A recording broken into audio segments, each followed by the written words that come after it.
Hola, ¿cómo están? Bienvenidos a una edición más de Charlas Terrícolas. En esta oportunidad vamos a conversar con el geógrafo Ricardo Bor, geógrafo de la Universidad Católica, sobre el clima. Probablemente los que viven en distritos costeros se habrán dado cuenta que en los últimos días han habido mañanas nubladas con unas ligeras resolanas, pero la sensación térmica ha sido la acostumbrada, entre 20 y 23 grados, que es lo que está empezando a sentirse en estos primeros días del verano. Ricardo, ¿cómo estás? Bienvenido a Charlas Terrícolas, gracias por estar con nosotros. Muchas gracias, Paco. Encantado de acompañarte. Cuéntanos un poco qué es lo que hemos visto en estos días con el clima. Hemos tenido lluvias de fin de año, podríamos decirle que no son lloviznas, sino lluvias propiamente dichas, raro en la capital, y estos días nublados para los distritos costeros. Sí, es súper interesante porque en cuanto hay un pequeño cambio atmosférico, los limeños inmediatamente nos ponemos saltones, ¿no? ¿Qué está pasando? Porque Lima por lo general tiene una situación muy estable porque estamos muy cerca al mar. Entonces el mar es como un controlador, digamos, de temperatura, ¿no? Ahora, aprovecho para hacer la diferenciación entre clima y tiempo, ¿no? Los peruanos no estamos muy acostumbrados a esto, pero una es la situación atmosférica en un momento dado, por ejemplo, hay lluvia, hay viento, hace calor o hace frío, eh, o incluso puede haber una tormenta, frente al clima, que es el promedio de las situaciones atmosféricas de por lo menos 30 años. Entonces, por eso que nosotros decimos un clima cálido, un clima frío, ¿no? Incluso se habla de climas polares, climas ecuatoriales. Eso no quiere decir que en un clima ecuatorial un día no pueda hacer frío. Entonces, claro, nadie diría en el Ecuador, si ese día hace frío, estamos con un clima polar. Los climas polares son muy fríos todo el año o en promedio muy fríos. Lo que sí tenemos una pequeña diferencia, además en Lima, entre verano e invierno, que es lo que a veces nos sorprende, ¿no? Ujú. Y ahora, bueno, en estos días, como hemos mencionado, han habido lluvias y también tenemos esta neblina que por lo menos en el distrito de Miraflores por el día de hoy ha sido bastante persistente. Hasta esta hora incluso se registra esta neblina, pero igual la sensación térmica sigue siendo, digamos, agradable, ¿no? No hace frío propiamente dicho, y más bien esta brisita lo que hace es refrescarte un poco y lo que hace es hacer el calor un poquito más pegajoso en todo caso, ¿no? Y tú sabes que es uno de los grandes problemas que tienen los profesores cuando quieren enseñar geografía en los colegios, porque en todo el mundo se dice que tenemos cuatro estaciones, ¿no? Primavera, verano, otoño, invierno. Y en Lima o en la costa peruana, en general en el Perú, se habla solamente de verano y de invierno, ¿no? Entonces tenemos un invierno de 9 meses y un verano de tres, ¿no? Entonces, como la situación normal es el invierno, nos olvidamos cómo son los veranos. Ahora, a su vez, creo que es importante que recordemos que hay años más cálidos, años más fríos, años más húmedos y años más secos. Entonces, claro, estamos como con el último coletazo del fenómeno del niño, y es como que el bien estuviera luchando con el mal, ¿no? El frío con el calor. Entonces hay días que uno dice, uy, hace frío, voy a sacar mi chompita, y de pronto te mueres de calor en la calle con esta sensación de bochorno, con la alta humedad que hay, ¿no?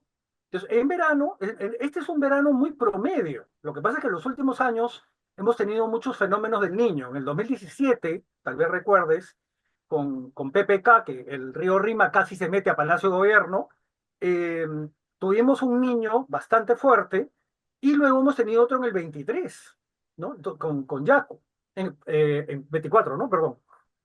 Entonces tuvimos un niño muy, muy, muy largo, digamos, y ya estamos esperando estos niños o estos veranos con 30, 35 grados. Lo que estamos teniendo es un verano muy normal, un verano muy promedio, entre 20 y 25 grados.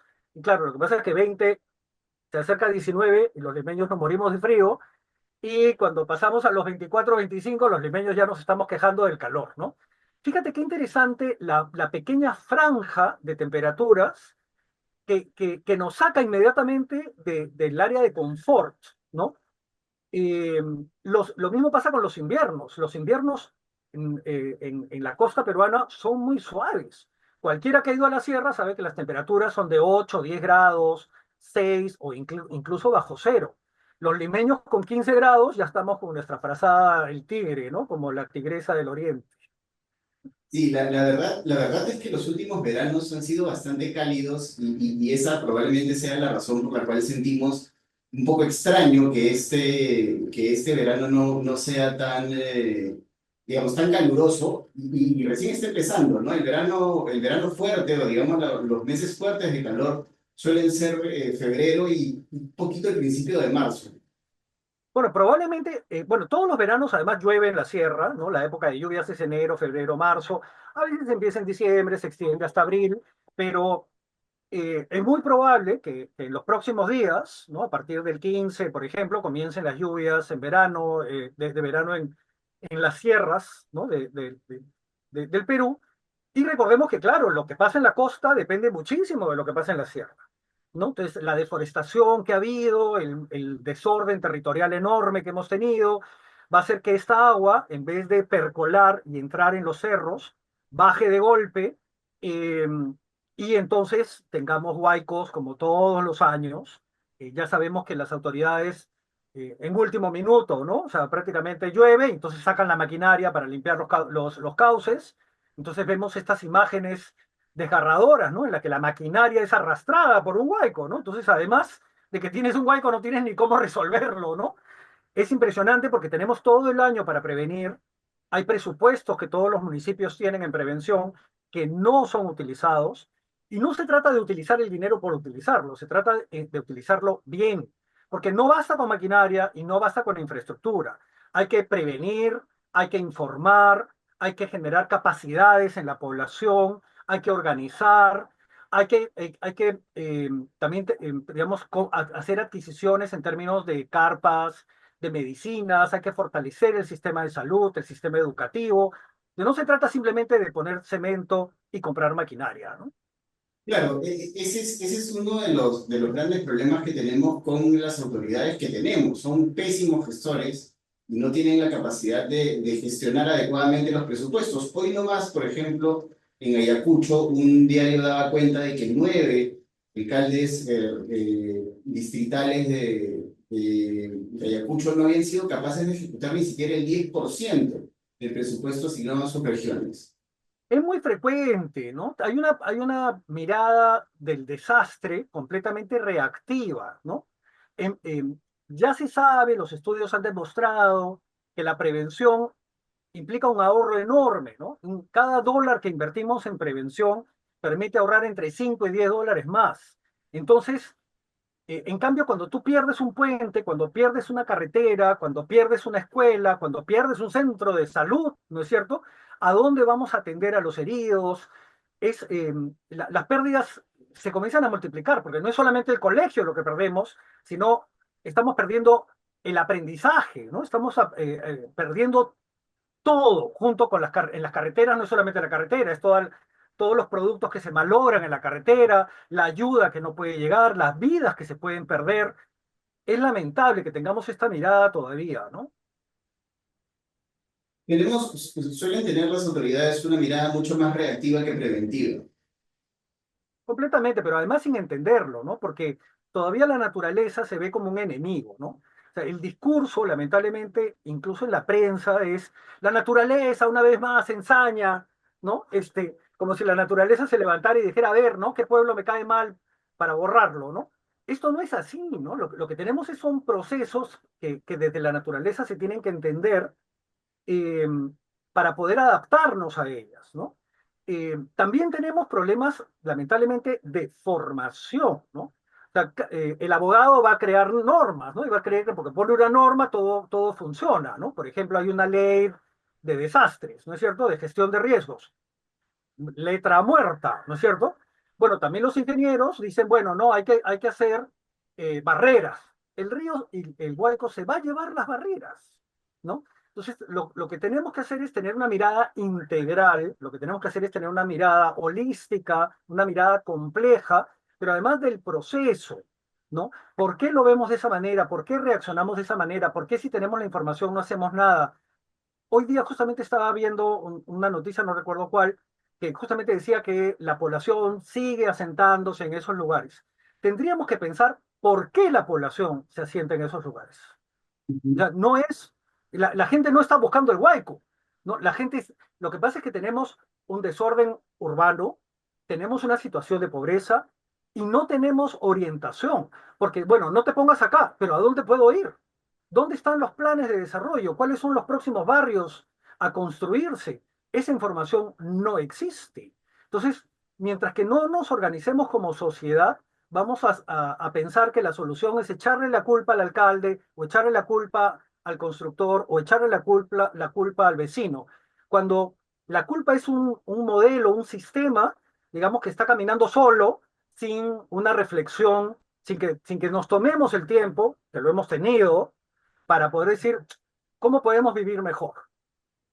Cambiando de tema, Ricardo, quería preguntarte por la situación hídrica en el norte. A fin del 2024 se estuvo hablando mucho de la situación bastante preocupante que estaba viviendo sobre todo en la región Piura, pero era una situación que se repetía también en Lambayeque, Cajamarca, incluso en Tumbes también se reportó una falta de agua, sobre todo para los cultivos, pero también agua potable para la población.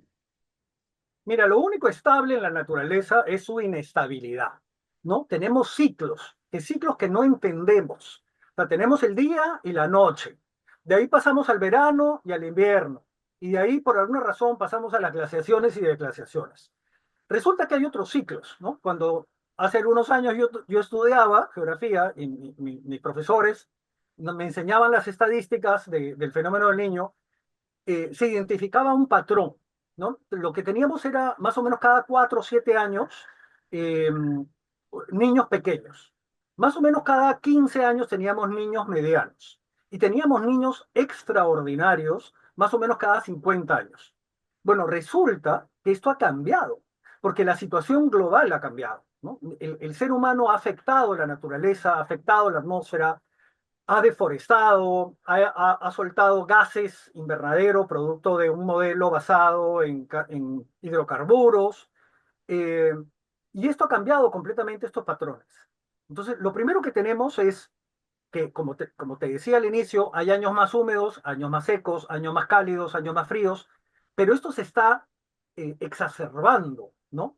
Entonces tenemos, por el cambio climático, por eso es que hemos pasado también del concepto de calentamiento global a cambio climático, porque este calor produce también más lluvias y es pendular. Lo que estamos descubriendo es que tenemos situaciones extremas, inviernos más fríos, que es lo que ahorita están viviendo en el hemisferio norte, ¿no? Casi todo el hemisferio norte está con emergencias de nieve, aeropuertos cerrados, temperaturas bajo cero. Están bajo cero en Texas, que es un estado que poco más y está en México, ¿no? Texas era mexicano. Están bajo cero, ¿no? Mientras que nosotros acabamos de vivir un fenómeno del niño hasta hace 6 meses. Entonces, tenemos que entender que estamos enfrentando un nuevo proceso mundial a nivel de clima que además afecta la economía, la salud, el transporte, nuestra vida cotidiana. Pues todavía tenemos que invertir en investigación para entender lo que está pasando. Ya nos lo habían advertido, cuando se hablaba de gases invernaderos, nos decían que esos gases recién iban a afectar la atmósfera 20, 30 años después. Mucha gente se reía y ahora vemos los efectos. Así es, bueno, lamentablemente lo que decíamos al principio, ¿no? No tenemos una visión global y no es que nos falte información, que es lo peor de todo, porque la información está y muchas veces esa información se acumula sin que se pueda utilizar de manera eficiente para tomar decisiones eficientes para la gente. Y además, lamentablemente, la política está desprofesionalizándose, ¿no? De las personas que toman las decisiones deberían de apoyar. Cualquiera se puede meter en política, pero tienes que asesorarte, ¿no? Entonces, no puedes contratar asesores que no sepan, ¿no? Y si tú vas a tomar decisiones, tienes que hacerlo de manera responsable. Entonces, tienes que basarte en data, tienes que asesorarte por gente que sabe. Hay centros de investigación importantísimos en el Perú, el Instituto Geofísico del Perú, el CENAMI, el IMARPE. O sea, tenemos muchos centros de investigación del propio Estado, que el propio Estado debería de utilizar más, ¿no? Sobre todo los políticos, ¿no? Eh, Tenemos que acostumbrarnos a entender este país, que es un país tan difícil, tan complejo, tan cambiante, ¿no? No solo a nivel natural, también a nivel social. Recordemos el número de lenguas, somos culturas distintas. Entonces tenemos que también entendernos todavía como país. Yo creo que el día que nos descubramos vamos a poder manejarnos mucho mejor, vamos a poder encontrarnos de mejores maneras también, ¿no? Así es, Ricardo. Muchas gracias, como siempre, y un gusto conversar contigo en el programa. Bueno, muchas gracias a todos. Les recomiendo revisar las páginas web oficiales. En este momento, el Cenami debería ser tendencia para poder saber qué está pasando en el país. Muchas gracias a todos. Buen día. Gracias, Ricardo. Nos vemos. Muchas gracias también a ustedes por haber estado del otro lado. Ya lo saben, como siempre, los invito a suscribirse a nuestro canal de YouTube, youtube.com/PacoFlores. Sí, y ahí podrán encontrar todo el contenido de charlas terrícolas y también todos los días, unos días terrícolas en vivo de 8 de la mañana a 9 de la mañana. Gracias por su compañía. Nos vemos.